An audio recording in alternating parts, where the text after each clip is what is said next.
Well, welcome to Exude Human Capital Consulting's Hold On, Let Me Close My Door, the podcast that brings real stories from real professionals with real solutions to you.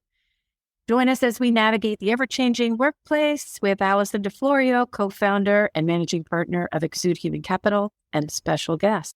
I'm extremely excited about today's guest. We, as we are in the month of March, we are continuing to celebrate Women's History Month. And we've been focusing this month's episodes around women in the workplace with conversations around women and their path to leadership, addressing some of the headwinds they face and some of the actions that employers are taking to help the advancement of women. In our last episode, for anyone who had a chance to listen, we had two phenomenal HR professionals, Vicky Kozhishenko and Leo Alt, with a company called IntegraChain. It's a technology company, and they spoke about what their organization has done from a human resources perspective to really support the path of women. And it was through one of those guests, Leela, that I was introduced to today's guest, Rita Johnson-Greene, who's an accomplished leader in the pharma and financial space, two traditionally male-dominated industries, at least at the senior levels of those organizations.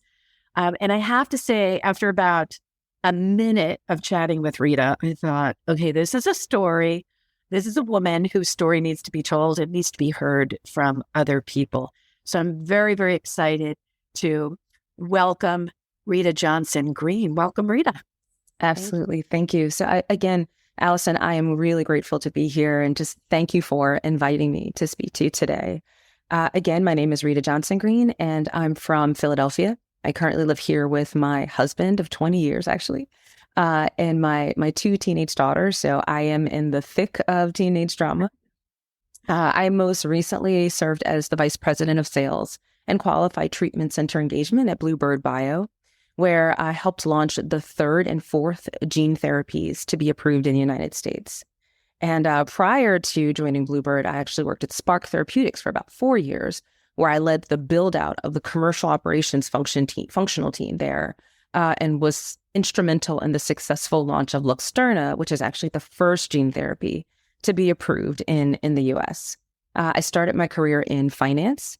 And I've really been on a journey to get closer and closer to the patient throughout the course of my career, but also a journey of embracing change, and being willing to pivot in order to pursue my passions, even when I really didn't know what my passions were, right? I'm first generation college. I'm the oldest of 3 girls. And, it's extremely important to me that I quickly graduated from college and began to help my family. And so in my second year, when I realized that I wanted to change majors, it was a huge level of stress. I could hardly afford college as it was. And now I wanted to, to switch and pivot and do something different. But the point is I did. I switched to electrical engineering and, sure, I doubled up on classes and, I had to spend a bit more money than I had anticipated. But that experience really taught me that, change requires dedication, but it can be done, and through the act of changing was actually less difficult than the thought of changing or switching gears. As I really have applied that to my entire life. After that experience, I committed myself to charting my path, no matter what that path was, and not wedding myself to something because it was more comfortable. I went into consulting from undergrad and realized that I liked finance, so I quit my job.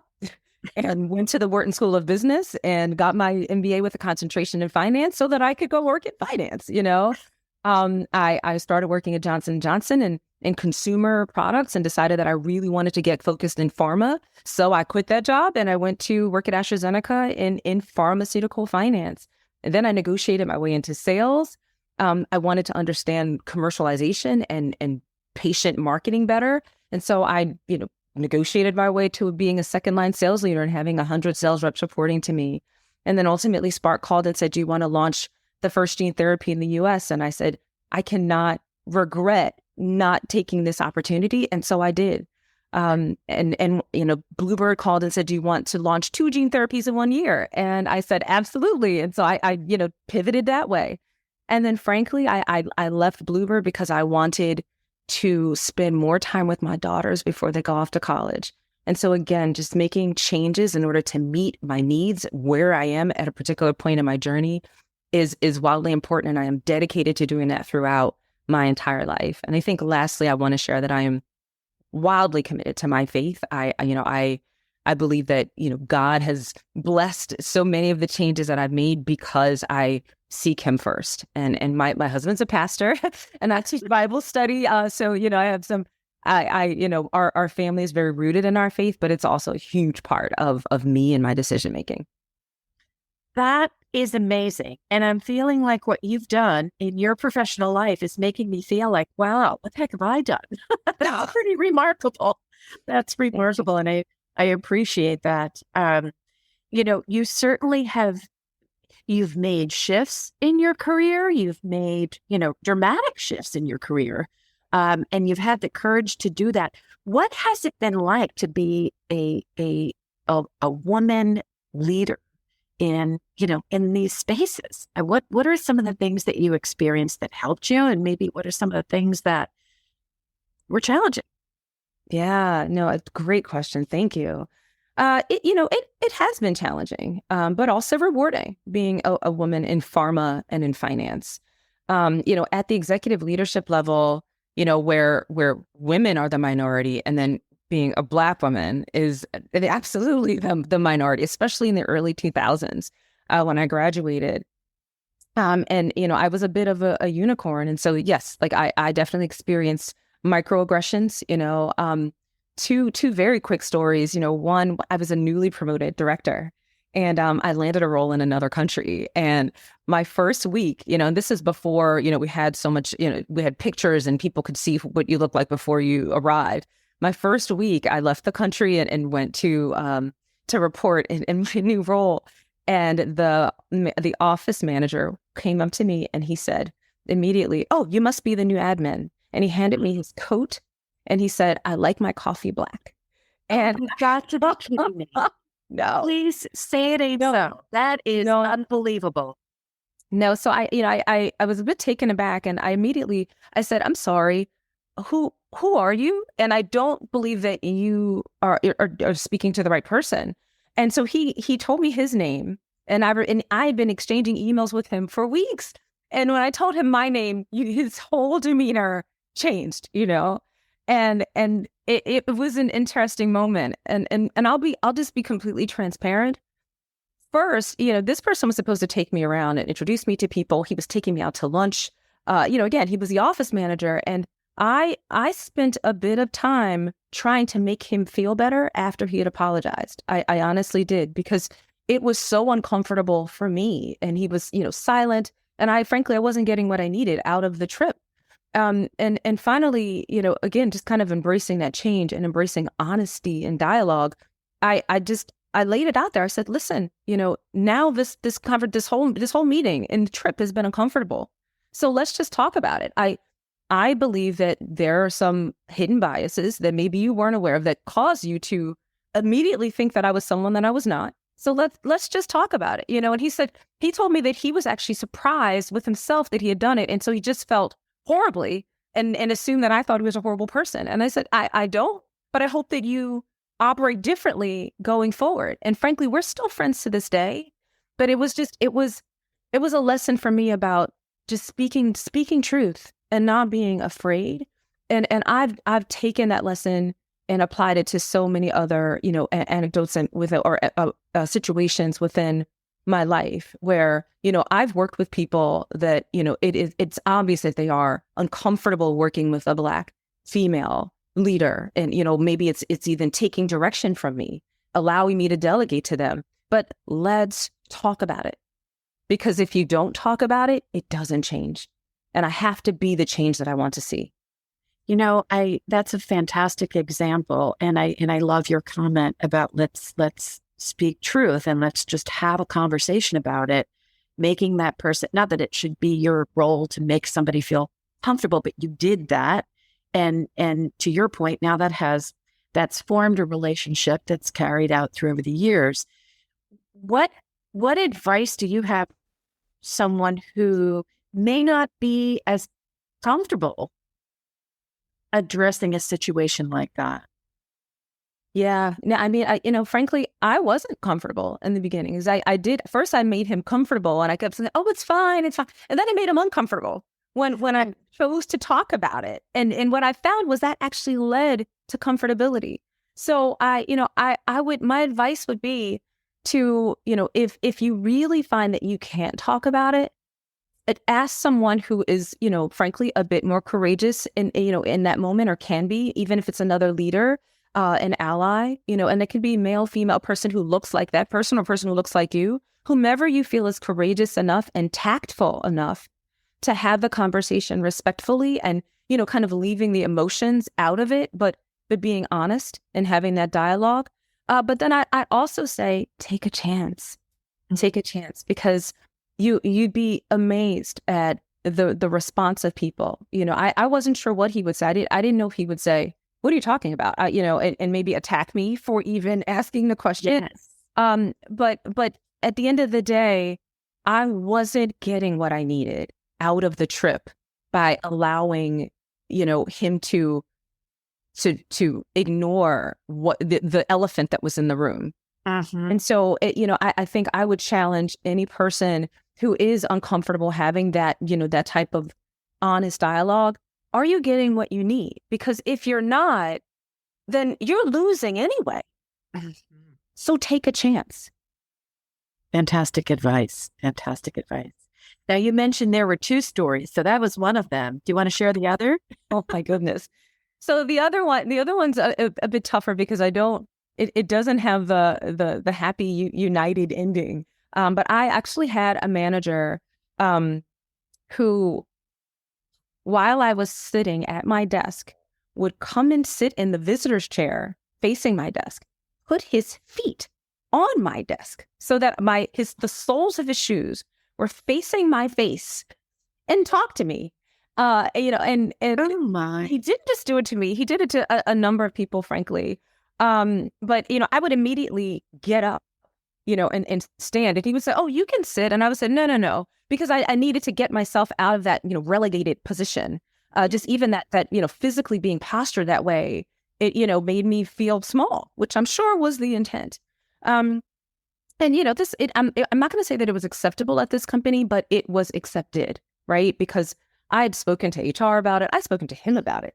And it did not change. And so, ultimately the leadership at that organization changed. And this individual was told that he could not do this. And my way of combating that was to, again, stand up and physically change my posture. But what that taught me later on, I was in my 20s. I had just had a daughter. My childcare was located at work. And so I felt a little trapped in my situation and afraid to rock the boat too much. And I honestly, I prayed and I asked God, I said, please elevate me so that I can, be in a position where I don't have to accept, this type of treatment from anyone. And frankly, that did happen. And obviously I've been in leadership roles where, I would never tolerate that type of behavior from someone. But it also taught me that I need to be an ally for people who may be in that situation where they don't feel that they can come to their manager, where they don't feel that they have the power. If I have the power, and now I need to extend my power to them, and I also encourage other leaders, because there were other people who saw what was going on, and they spoke up on my behalf. And that taught me that I have to speak up on behalf of, anything that I feel is a microaggression or, something where someone is belittling someone else. It is my responsibility every time, regardless of if it's happening to me or someone on my team. That's an amazing story, and kudos to you for rising above that and finding that faith to be able to do that. 2 things come to mind here. One is, you mentioned that you went to HR, and when I think about this podcast, hold on, let me close my door. I've had so many conversations with HR professionals over the years where because leadership did not support taking certain actions, HR was handcuffed a bit. And when you mentioned that leadership changed and then things changed, it really does drive home that understanding that leadership is everything in an organization. Um, and for anyone listening here, behind closed doors, HR is often fighting that fight, and it's challenging. It's really challenging. The ally piece is enormous, and I love what you said about you taking that step to be an ally to others, and that others stepped in to be an ally to you. Can you talk a little bit more about allies that have been pivotal to your career and how they've supported you on the way? Absolutely. Absolutely. And right before I do that, something that you just said, Alison, really struck me, which is, I'm going to be honest, HR was extremely helpful in that situation. It was exactly what you said. They were handcuffed because of leadership at that time. And this was years ago. But they worked to give me the language that I needed. They brainstormed with me. I even me telling you that I stood up. HR said, you know what, change your positioning. Change. Let's talk about what we can do to make you feel more empowered. I completely agree with what you just said. And I felt that HR supported me to the best of their ability, given the leadership that we had at that time. I'm so happy to hear that. And for all the HR professionals out there, we know what you do to really help people through situations like this. And it's appreciated for sure. Yeah. Now, to answer your question about allies, I've had so many just amazing people in my life, amazing role models: Lisa Lid Washington, Marion McCord, Kelly Kilpatrick, a woman named Alma Jones, just to name a few. And these women that I've encountered, they desperately wanted more female leaders. They nurtured me, they coached, they filled in the gap. They gave me pep talks, they gave me hugs, when I needed them. They wanted me to succeed, and achieve greater success than they did. So there wasn't that jealousy or, well, wait a minute, Rita's getting, a bit more accolades than I am. And there was none of that. I encountered female executive leaders who were also stoic, right? And stern and led with that constructive feedback, right? Sometimes that might have been delivered a bit more harshly than I would have preferred. But that was a different style of female leader. And I'm so grateful for both. Their communication style may have been different, but their objective was the same. It was to teach me to be strong, to support other women in my own authentic way, and to ensure that I'm giving the tough feedback, right? Because that's the only way to learn and grow. I've also experienced really strong male allies as well. Right. This includes my husband and my dad, they're both girl dads, but also men within work like John McCarthy and Dean McAllister and Ron Phillip, and Blake Sprayberry, and these individuals, they found ways to motivate me and support me specifically as a woman, and they didn't require me to lead and to communicate as a male would. They nurtured my communication style as a female and worked to elevate me, throughout my career, but it all started with, finding common ways that we could, identify with each other, work with each other, delivering excellent work, but also being honest with each other about what are the challenges, and the fact that my challenges are not the same as your challenges as a man. Can you nurture and mentor me as a female leader? And so I do believe that, that you need both. You need female allies, you need male allies, for sure. And so, and I love that. I love that you have both. I guess I'm curious, how did you find them? Did they find you? How would you recommend to other women that they identify? How do they identify who those people could be and build relationships with them? Yes. I am very deliberate about building allies. One thing that I didn't do enough of earlier in my career was telling people what my vision is. Where do I want to go? What do I want to do? And why should you care? And so, now, and I think part of that is also finding your passion. My passion is patients. My passion is helping patients. My passion is commercializing products and bringing them to patients and making sure that it's the best patient journey possible and negotiating that at hospitals. And so when you're very clear about what gets you up in the morning, what, brings you joy, it becomes easier to communicate that to others. And then people say, hey, I like that vision. I want to be a part of it. I want to help you achieve that vision. Here's a role that, that helps speaks to that vision, but it also encompasses this, and this. And so these are the things that you'll learn in that role. Is that something you're interested in? So I do think just walking around, sometimes women say, oh, I'm not great at self-promoting. I don't consider it self-promoting. I considered sharing my passion, and I'm excited about that. And why wouldn't I want to share? And when I share, I do find that people want to help. That's a fantastic piece of advice that you reframe that to sharing your passion versus self-promotion, because that a lot of studies have shown that women by nature will be less inclined to do that than a man. And that if you play that out, that feeds into perhaps why the data shows that men receive promotions in organizations at a higher rate. They're more comfortable or have been raised to be more comfortable of self-promotion. So I love that, reframing it around your passion, because that's a strength of women. What other advice do you have for people listening that could either help them become better allies to women, or just be more present in the workplace to issues surrounding women and women of color? Yes, I have one, and it's in the form of a story that I'd like to share. I started working at an organization in which I knew no one, not a single soul. I was recruited by a headhunter.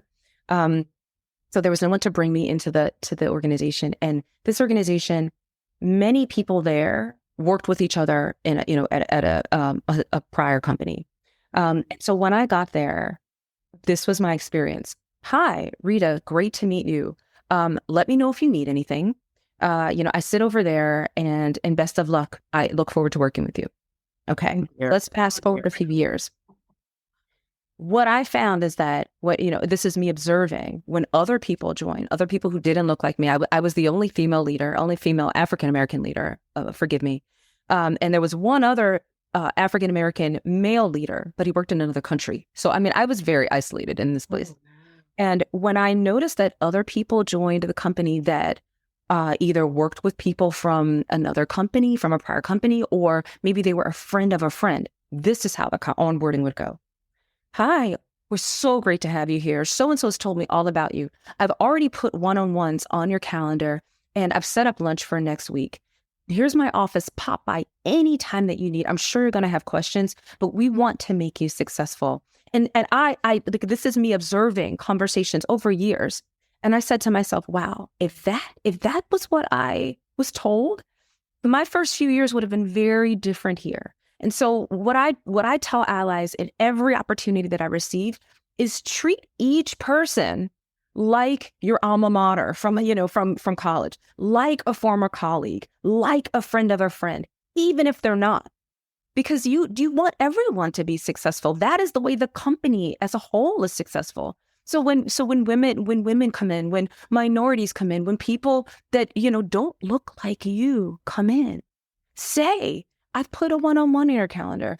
I've set up lunch already. Please come by anytime with any question that you need. So it's interesting. It's not rocket science. It's applying it across the board, and not applying this filter of, do I know you? Do I like you? Am I already affiliated with you? And that will breed diversity. It also breeds a sense of camaraderie that new people don't necessarily feel, and that's how we retain the talent that has been brought into organizations. Not just attracting them, but keeping them is wildly important. That's that. And thank you for sharing the story. I sit back and say, how can that really be? How can that happen? But I get it, and it does happen. And sadly, I believe it's happening today. And, some organizations, like organization we spoke to on our last episode, are really putting in steps to formalize and to ensure that there's a feedback loop and those kinds of things. But it really sounds, from what I'm hearing you say, is just individuals can make a huge impact on their own, even in the absence of a formal process, to help onboard someone and make someone feel like they belong and that you're there to help them be successful. Yes. And a few other things that I would mention is, it's very difficult to do that for every new hire.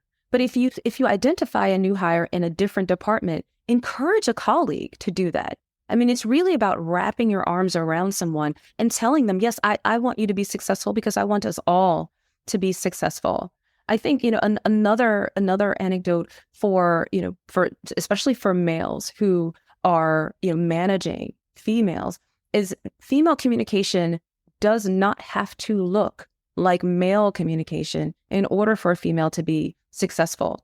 I'll be honest, Alison, early on in my career, I spoke, with the force and the dominance and the volume of men. I adopted a male speech pattern, not because that was natural to me, but because I believed that would enable me to be successful where I was. And what, I believe that created some blinders, because when you're doing something that's inauthentic, people they notice it. And throughout great feedback and wonderful friends, I realized that really wasn't effective because it wasn't who I was.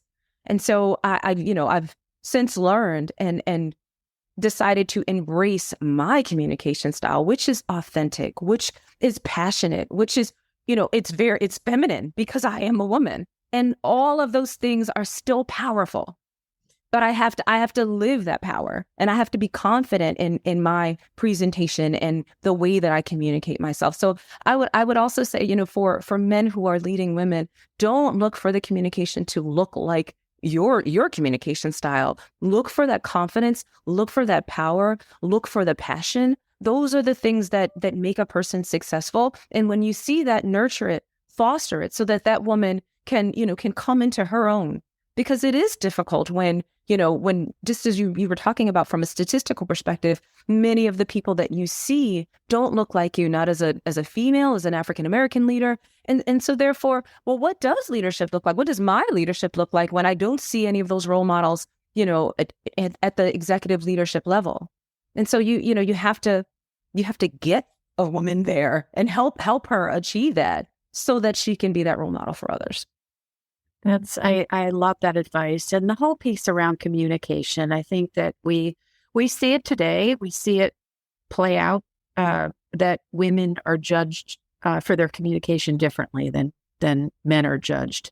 But I loved hearing your story of your own personal experience and then becoming confident with being your authentic self, and communicating with passion, which you certainly do, and which is obviously a huge strength, and I'm sure our listeners feel the same way. If you were reflecting back, I mean, you shared so many life lessons or business lessons that you've learned along the way, but knowing what you know now, and if you were to go back and say, is there anything I would have done differently in my path toward leadership? Yes. I used to fear feedback. And and maybe it came from, being the oldest, right? And needing to, guide my sisters and kind of being in charge. Right? At some point, you say, I'm forging, I've decided this path and I'm forging ahead, but I would feel diminished when I received feedback. And it took me more years than I am proud of to begin to look at feedback as a gift. And there are statistics that show that women receive less actionable feedback than their male counterparts, which then enables men to grow and identify developmental areas faster and more rapidly than women. and African American women receive even less actionable feedback than their female counterparts. And so I have to seek feedback. I have to seek actionable feedback. I have to ensure that, I am presenting my best self and hearing the thing that, a person may or may not be comfortable sharing. And so frankly, I plant people in the room. I identify people that I can trust. And when I'm giving a presentation, I say, okay, please, I ask a person, please give feedback about that presentation. Tell me when I've said something that maybe wasn't clear or could have been clearer. What did you think of that? Again, a friend, but I'll have people in the room that are solely there to listen and then give me their impression, because those things they're gifts. They really are. And I wish that I had done that earlier. And now, don't get me wrong. Obviously, there are going to be people who give you unproductive feedback, right? Who give you feedback that's tainted in maybe a micro inequity, or, maybe rooted in something that's other than your good, right? But you can apply that filter. You can apply that lens. But if you don't hear any feedback at all, how do you grow? Yeah, no, I can relate to that so well. And I really, the statistics you shared are very interesting about women not receiving specific productive feedback, which could impact their growth. So I find that really fascinating. And I remember someone saying to me once, feedback is feedback. It's exactly that. You choose to do with it what you choose to do with it. So, I think that that accepting feedback as a gift is a fantastic piece of advice. And sometimes I think we have to seek it out if it's not going to be given to us directly. Would you agree with that? Completely agree with that. I completely agree. And, and it's hard. It's hard. I mean, I think we've all had those frustrating conversations where you ask for feedback and they say, oh, let me think about that. And then they don't come back to you. I don't let that happen to me. I say, I don't. I say, especially if it's a direct manager, I say, okay, you're right. I've caught you off guard. However, how about in 2 weeks or 3 weeks or so, we're going to put this as, we're going to make this the first agenda topic for our next one-on-one. And I'd like to hear, maybe one positive and one negative. Or, something else that I'll do is, after a big presentation, something that we've been working on, I ask for that in the moment coaching. So what did you think of that? Is there anything just top of mind that could have been better, or that you thought was really good and something that I should make sure that I do again? Because it's tough sometimes 3 weeks later for someone to remember something that happened so long ago, but right in the moment, these things are top of mind for them. And because you've asked, they may not have offered, but because you've asked, you'll get a gem. And sometimes those gems cause epiphanies that make you a better leader going forward. But if you didn't ask, you'd never have received it. I love that. That's fantastic advice. Fantastic advice. I'm curious, this just sort of shifting gears. I'm curious if you have seen a difference or an impact to women's path to leadership based on the last few years and the shift to hybrid or remote workplace. And if so, if you have any thoughts around that. Mm-hmm. Yeah, that's an interesting question. It worries me in a sense. I mean, it worries me for a number of reasons, but I'm curious to know how it's actually showing up in larger organizations that you may have been a part of. Yeah, so I've definitely seen women being elevated. I've seen women taking more executive leadership roles because you're not wed to a particular location, and being able to work from anywhere. Especially if there was and men as well, but predominantly women, especially if there's a desire to work closer to home for children, et cetera. Well, now you can take a job across the country because you only have to, attend a limited number of meetings on site. Mm-hmm. So I have seen, women advancing and taking, more roles across the country that are further from home because they are remote. However, I have also, seen women that have taken stock, especially since COVID, of their lives, of the pace of their lives, and have said, you know what? I've accomplished a lot. I want to, maybe pause and spend this time with my children and maybe get back into the workforce later, or have frankly left the workforce completely and pivoted and opened small businesses, or pursue something completely different. And I mean, frankly, I fall into that camp because I did leave my last role because I want to spend more time with my daughters. They are in the 9th grade and the 11th grade, and I have one more year with my junior. And I want to spend that year, just furthering and fostering the relationship that we have before she leaves. I don't know what her path will be when she goes to college. I didn't see my family nearly as much after even my first year of college as before. And so I want to spend as much time with her as I can. I still plan to remain an executive leader, but I am going to pivot out of the commercialization space for a while because it is extremely difficult to launch a product effectively and spend that kind of time with your family. It's extremely difficult. And I'm not going to say impossible because, I don't believe anything is impossible. But for me right now, I definitely want to remain an executive leader. I want to remain in the gene therapy space. But I need to pivot away from commercialization so that I can spend more time at home. I admire that decision, and I think many people listening probably do as well. I mean, family matters, and you don't get the redos there, right? So that's really an important decision to make. Rita, you've given so much fantastic advice and tips throughout this conversation, but I just want to ask one final question around that.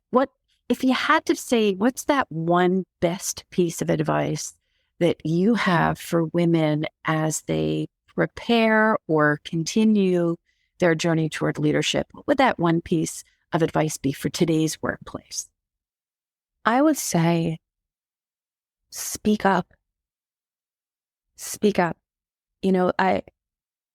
I've experienced enough, like so often, especially earlier in my career, where I'm in a room and maybe I'm the only woman, maybe I'm not, but I have a thought and I let the self-doubt cause me to not communicate the thought that I have. Maybe it's an idea, maybe it's a suggestion, maybe it's a modification of something that I just heard. And then we've all experienced this. 5 minutes later, someone says it, and people say, "Oh, that was a great idea."